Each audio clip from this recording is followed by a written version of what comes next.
Joining us is former Fema chief Michael Brown. He led the federal emergency response to Hurricane Katrina.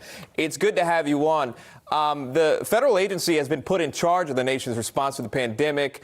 A lot of criticism, though, over FEMA's response time. You're hearing from Governor Andrew Cuomo saying, hey, I need more of this, I need more of that. Are the states getting the supplies that they're calling for, sir? Yes and no. And let's put it in perspective. It's easy for a governor to say, I need X, Y, Z, but if X, Y, Z is not available, they're not going to get it.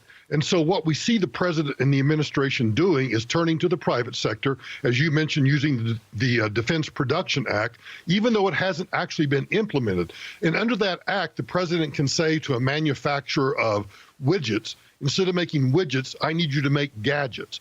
Well, he hasn't actually had to ask anybody to do that because the private sector is stepping up and doing it. So there's naturally a backlog between what the governors are asking for and what the government can actually supply them with.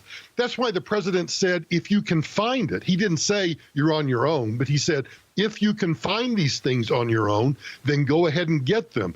FEMA's looking everywhere they can to get as much supply so they can fulfill these requests.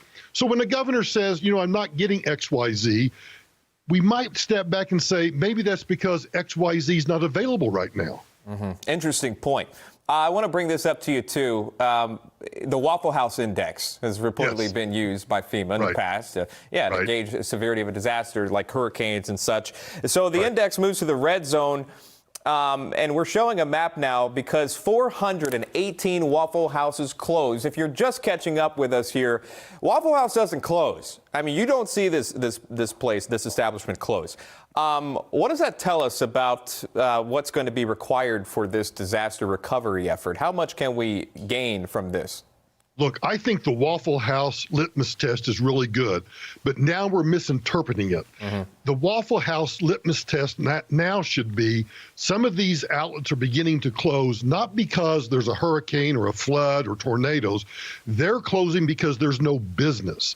And when they start doing that, we need to start asking ourselves, is the cure worse than the disease? You hear that everywhere. And I think the Waffle House is a good litmus test for that. I've seen restaurants around the Denver area that are closing down that I think will never come back. Not because of, anything going on in terms of a natural disaster in Colorado, but simply because there is no business. All right. That is Michael Brown. We ran out of time, but it's really good to hear from you. Great points. Former Undersecretary of Emergency Preparedness and Response. Thank you, sir.